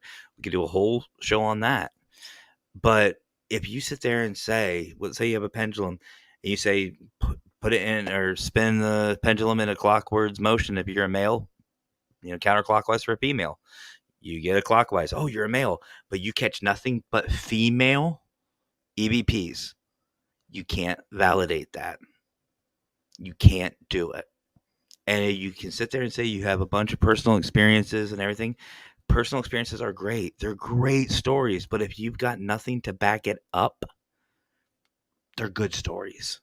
Not saying you can't be believed, but you can't validate it. Mm-hmm. Just remember that. The pieces of equipment that we get, no matter if it's a camera, EMF, whatever, they have to coincide and fit perfectly together for evidence. And this is where like the most important piece of equipment you have is your mind. If you're an investigator, here's the difference between an investigator and a technician. A technician is going out and collecting evidence. An investigator is asking questions, looking for answers. So, like, if you are going out and you're doing an investigation, you have experiences and you don't have any information to back it up, ask more questions. Go to the library, go through records, look for other people in that area, in that house that have attachments to it, and get their stories and see if they match up. Yeah. And here's the thing: a lot of people forget. It's okay to go back 2, 3, 6, 20, 30 times. I couldn't tell you. And I was just talking about this with Brandon from Minnesota Spirit Hunters today. I used to go out in San Diego when I first started in this field. I used to go out literally every single fucking day for like 3 years. Mm-hmm. Every day. Like, it was my job, go home, eat, get ready, go out and investigate. And I'd be out till 2, 3 in the morning. And I do the same thing day in and day out, 7 days a week. Well, 5 days a week I went to work. The other, and it was just an all day adventure. But, we could go back to the same place and get different results each time. Some would validate other past experiences, but some, yeah. But again, Doug, brother, I agree. It all comes down to, again, validation. And James, it doesn't matter. You left my fucking podcast for food and didn't even fucking bring me any. Now, what you said about going back multiple times, I mean, that's how an investigation's done. If you're doing residential investigations, you can't tell somebody their house is haunted after going one night. Yeah, I mean, if you get shit thrown around and you see a full-bodied apparition, people getting scratched, you're somebody here with us, you hear a fuck you. I'm gonna be. But what is that? What's causing that? Like, is that a human agent? Is that a manifestation? I mean, to really figure stuff out, usually, like an investigation, I'm there 2, 3 times at least. Plus all of the notes I'm having the family do, leaving equipment behind to record when I'm not there. I mean, there's a lot that goes into an investigation versus ghost hunting. Oh, absolutely. 100%. Yeah, and Courtney's right too. You go back to the location, that's also how you gain trust with spirits. 100%. 100%. This job done before an investigation, baseline interviews, geological makeup. Yeah, absolutely. You Doug, you were running the money, and actually that's what I used to do all the time when I used to take on. Well, I still take on clients, but that's what I do. That's good investigating. And that's not done before the investigation. That is the investigation. Everybody's we call the vigil, and this is something that like this. There used to be a distinction. There's not anymore. We say we investigated this area 4 or 5 times. No, you didn't. You did one investigation. You did 5 vigils when you went out and you did the actual time there on property. The investigation, the real meat of the investigation, is the background, the interviews, developing new witnesses, finding new people, finding corroborating evidence that spans decades for a location and getting those firsthand encounters and then backing it up with the physical evidence. That's a complete investigation. 100,000%. Your investigation, I think a lot of people use investigation as when you're there talking with spirits. That's fine. That part of it technically is, but just like with a private investigator, there's more to it. There's more to just what we do. Like these podcasts, for example. A lot of people. Let's take these. I know a lot of people will probably get a little butthurt, but this is a podcast or a vodcast. I think whatever the fuck they're called. I call it a I don't podcast. know. It's a live podcast. A podcast. Whatever. We're doing a show. It's a podcast. Fuck you. But that's what I'm going to call it. It's a Para-Prob podcast. But anyway, it's not just okay. Let's turn on the camera and go. No, the videos take time. Talking with the guest to come on, well, the co-host for this show to come on, planning what we're going to talk about. Even though I don't script anything, I still have to have a general idea of what we're going to talk about. I can't just say, okay, well, like Tanner before he popped on, I was working on my background, which, by the way, folks, my new logo, I like it. By the way, that's Gil, Gil, Gil the Ghost. I like it. But anyway, But there's all that stuff with everything. Like writing a book, people think I just sit down. Like my partner, she's like, "Yeah, you're just gonna sit in the office and like write for 4 hours." I'm like, "Do you know what the fuck goes in? I make a world. Like I got to figure out how the science works. I got to figure out how like the supernatural magic stuff works, and I have to know that. And then like I have to make these backstories for the characters. So like they're 3-dimensional people, and there's literally a month of work before I write a single word of the book. oh yeah, And so it's like there's this background stuff that nobody talks about on everything that is media, entertainment, movies, reality television. They all focus on the sexy part of it, the finished product part of it. what kind of books are you writing? Hmm? What kind of books are you writing, and are there pictures? Not in the first one. Shit. You Check said out sexy. Ghost Hunter Advice on OnlyFans. And See my feet. Mm. You want to see my feather? I put it somewhere. Check out this ghost John. Anyway, that's a whole nother story. Marcus calendar. But anyway, I have to throw it in every show. Check out our sub feed on what is it, WikiFeed. There you go. There you go. But anyway, guys, before we wrap it up tonight, Sue, I know, has been saying a couple of things here in the chat. And again, Sue, our deepest condolences for all your loss. But I think this question gets asked a lot. In my 16 years, here's the best I can give you and what I've experienced. Typically, when a loved one, friend, family, whoever passes, within the first 2 weeks of them passing, they will come back and they will let you know that they are okay. And it may be something as subtle as, I just feel like they're still here, or a smell, or a sight, or something to connect them. It can be something very subtle. A lot of times what I find happens is when we start ignoring these things and we start pushing them back, you're basically ignoring that person. They're trying to help you get that proper closure. When you ignore them, that's when people like us get called out. Because the best way to describe it is a lot of these spirits will start acting like a 5 or 6-year-old. When you ignore a 5 or 6-year-old, what are they going to do? Push you, scratch you, bite you, throw stuff, throw a temper tantrum, start banging. Sound familiar? 90% of what I've dealt with in this field has been a loved one. And I am confident to say that. I've done over 400 homes and businesses, and a very high majority of them have been a loved one, a friend, family member, whoever, and they're being ignored. And all they want is just to say goodbye.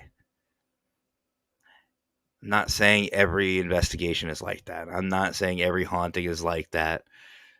But a lot of times, and if you're a good investigator, you're asking the question, has somebody you've known recently passed? And there's a reason for that question. It's not to get personal with you. It's to find out, because that's probably the case, what's going on, why we're there. We ask other things too that are very personal. And again, guys, I forgot I didn't have this up, but we ask, is there any alcoholism? Is there any mental abuse? Is there any sexual abuse? It's a very uncomfortable question, but those types of things can manifest in a very negative way very quickly. And if there's already negativity in the home, you're just adding fuel to the fire. So, part of the investigation is doing that proper background, and I fully believe it's part of it. So, I have a feeling, Sue, somebody's already reached out. I feel like I'm not psychic, I'm not a medium. I'm actually an extra large, but thank you, dad joke. Got to throw that in there. But I feel like somebody has already tried to reach out to you, and if you go back and you have like a deja vu moment, it's probably them. And acknowledge it. Say, I understand. I understand you're here. I feel you're here. I'm having a rough time. Please, I hope you're okay. Something. Say whatever you have to say to those individuals. Say it by yourself. I know it sounds weird, but think of it this way. If you're watching this, it's paranormal. It's ghost hunting. It's investigating. That's what we do. We go out in the middle of the night and we literally sit there and, let's be honest, guys, we talk to ourselves. If there's no spirit around, we're fucking talking to ourselves. We're not getting it. It's not like this. Tanner, if you're here, give me a sign. And Tanner responds. It's not like that. It's if there's somebody here with me. And you'll miss a lot of the signs, and like you said, they'll start acting like 5-year-olds, and they'll start moving around. I was playing hide and seek with my son. I'm not even dead. I'm playing hide and seek with my son. He's 3 years old. I'm hiding in the closet off of the bathroom. He can't find me, so I start making noise for him to come in, and he'll come in and he'll look. And then he left. So I was like, man, after a couple times, I just kept getting louder. And then I jumped out and turned the water on in the bathroom, jumped back into my hiding spot. He comes in, the water's on. And it scared the shit out of him. He went running to his mom, and he was terrified because there's a ghost in the bathroom. I was like, buddy, we're playing hide and seek. Hide and shit your pants is more like it. Yeah. I'm sorry, but I just wanted you to come find me. I was tired of hiding. Mm-hmm. There's investigating and blind. Yeah, of course. Ripping off Para now. No, Para looks different. I want everyone to look. Para's different. Para's over here. That's Para. I love Para. And this is Gil. So Raymond, fuck you. No. I love Raymond. I don't know if you saw, but on the Friday Para-Prob podcast, it was everyone tolerates Raymond. Oh my god. That's awesome. but yeah, absolutely. It's kind of cool. We all have a little ghosty in our thing now. I've got mine in the middle of the flash thing. You've got Gil. Yeah, and Para. Yep, there he is. There's him, and then there's Grubby from Ghost and Grub. Have you seen this thing? Have you seen Grubby? I have not. No. Oh my god, do I have Grubby? Okay, now I got to go to Canva. I think I have Grubby. So basically, it's a ghost cheeseburger thing. And I freaking love him. He looks delicious. And Ghost and Grub, Edward and his crew are just so down to earth, so amazing people. And so what the premise of Ghost and Grub is exactly that. They go to these haunted restaurants, eat there, and then investigate. I'm like, sign me the fuck up. Yes. Follow our haunted food blog. That's kind of what they do. It's really cool. And they are so here. So this is so I have Grubby right here. Let me bring Grubby up. I gotta blow him up a little bit. Ooh, that's really blurry. Let me do some things. Quick, do something entertaining. No, I don't know. For those of you out there that listen to the audio, we just did a little dance, so make sure you jump onto Paralinks and watch that video. No, absolutely not. Don't do that. So here, let me zoom in a little bit. Here is Grubby. Look at this thing. This thing is fucking awesome. Oh wow. How sick is that? Good job, guys. Absolutely. Oh, that makes sense. See, it wasn't always like that. He's the reason that Hamburglar's doing life. Right? Yeah. Right? But yeah, Edward and all them are doing just absolutely amazing things. And we had them on their show, I think twice, and they've done amazing. Yeah, see, even Squeakers is grubby. They even had Gotta get them on activity. GHA. Oh, you'd love them. You'd absolutely love them. Tell them I sent you. Cool. But yeah, let's see. Thank you, my mom and husband in February. Oh, I'm so sorry to hear. It's been a rough year for everybody. Been a rough year. Let's see. Doug, you leaving? Have a good one, brother. Cheers. Have a good one. Keep in touch. Keep in touch. Good night, Doug. Thank you. Nobody wants that, Irene. Nobody wants. I don't even want that. Maybe you can borrow those nipple tassels. Howard, are you on? Where's your titty covers at? But anyway, such a tab for all of us. I think we can make something work with Gil. I don't know. I think Gil would be a great tattoo. Actually, kind of looks like a manta ray, doesn't he? It does. It'd be a great nose tattoo. Like if you're going for like the face stuff.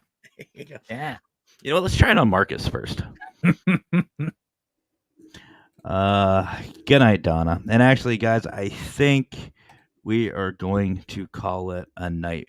So, so Tanner, brother, when's your next show? Go ahead and give yourself a plug. Oh yeah, so guys, on Para-Post, I'm getting lost in all of the places now, and the Ghost Hunter Advice page, Ghost Hunter Advice group. You guys can check me every Thursday at 9 p.m. Right now, I'm going to be moving that show time. I've got some things moving around, but this Thursday at 9, I'll be on special guest host. We're doing the same thing. But yeah, I'm not sure what we're going to be talking about. I don't have my notes, but definitely tune in. It's fun. Generally, it's Ghost relaxing. I answer questions, bring people up. We have a drink. For the next 6 weeks, I won't be drinking. I'm going to cut, unfortunately. But after that, we'll be back to the whiskey and ghosts. Better late than never.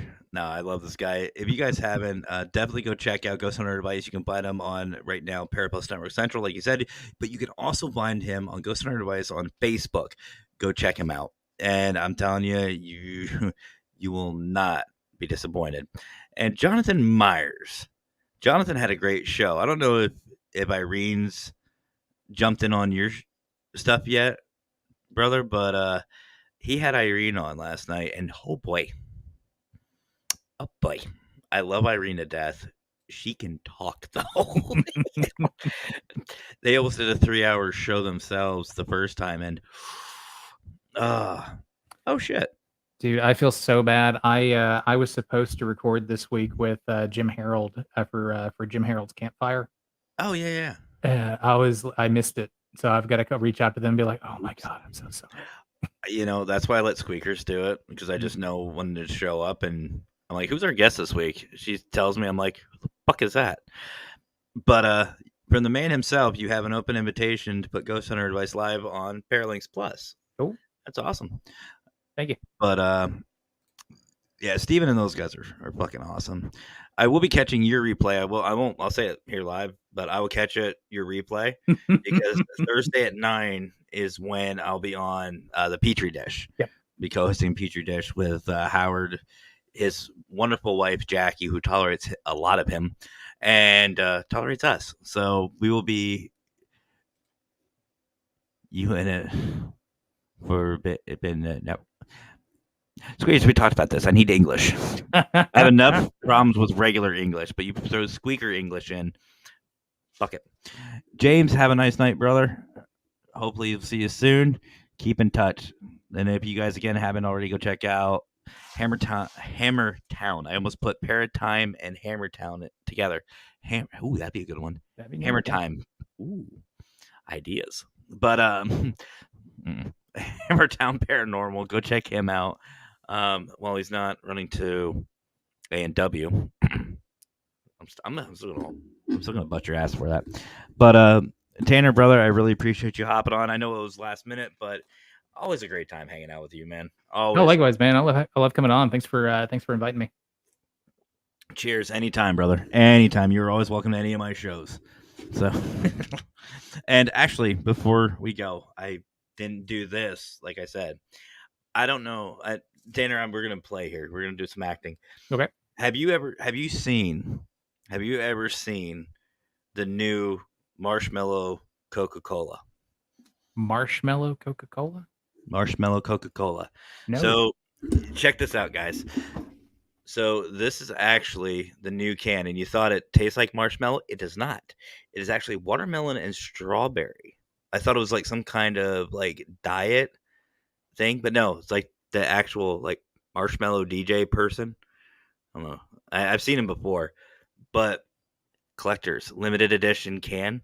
I got 2 of them, one for me and one for Mackenzie, because I knew I was gonna like it.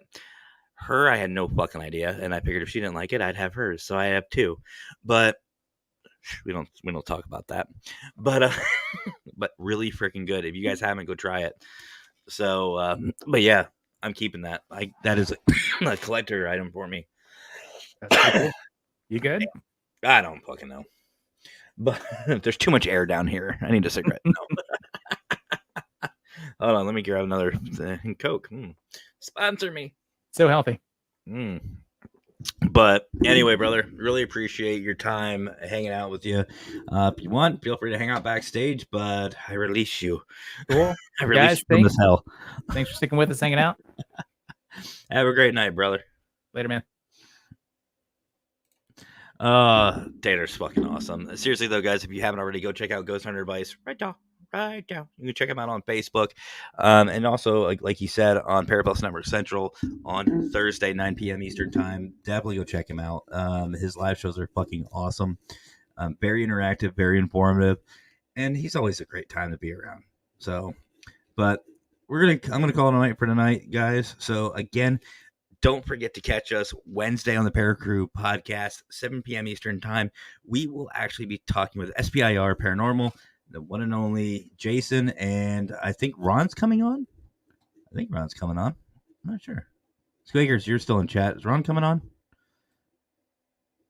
I'm waiting for Squeaks. But I know they're all coming on. Hopefully they're all coming on because they're great people. Yeah, hopefully I'll be ungrounded next week. Fucking better. No. But yeah, definitely come check us out. 7 p.m. Eastern time. We'll be all over. But you can find us on Paralinks Plus, a lot of P's. And of course, Para-Prob Network Central, and where you will always find the Para-Crew podcast all over. I almost screwed that up. But I want to thank, obviously, Paralinks for letting me stream on there. Love you guys to death. There it is. Jason Newman and PETA on Friday. Yep, I can't wait. A hell of a lineup. But I want to thank Paralinks for letting us stream on here tonight. Love you guys to death. I really am very honored to be a part of this new family. Of course, love Brian John Laverty and everybody over at Para-Prob Network Central. You guys are fucking awesome. You guys have been a hell of a great support for me and for many, many others.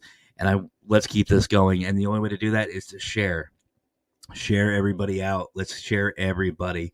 And I want to, of course, thank our wonderful sponsor over at Maglite. You guys make some amazing freaking products. Like we said in the show, durable, reliable. I use them for years, and I will continue to use them for years. I absolutely love it. And of course, Global Ghost Hunt. Yes, I'm going to say it about 6 more times, Tanner. See you backstage. Go Global Ghost Hunt, Global Ghost Hunt, Global Ghost Hunt. Go there now, guys. Sign up your team because there are limited spots available. Pick up your merch as well because they look fucking awesome. I definitely will be having some very, very soon. And of course, I want to thank everybody in the P3 program. I love you guys to death. And you guys are such an amazing family as well, and a support for me and everything that I've been doing and for yourselves. Proud of you guys. Love you guys. And if you guys want more information on the P3 program, just ask. It's that simple. But other than that, I'm out of here. So there's only one thing left for me to say. Y'all have yourselves a great rest of your night. Have fun. Stay safe. And as always, happy hauntings.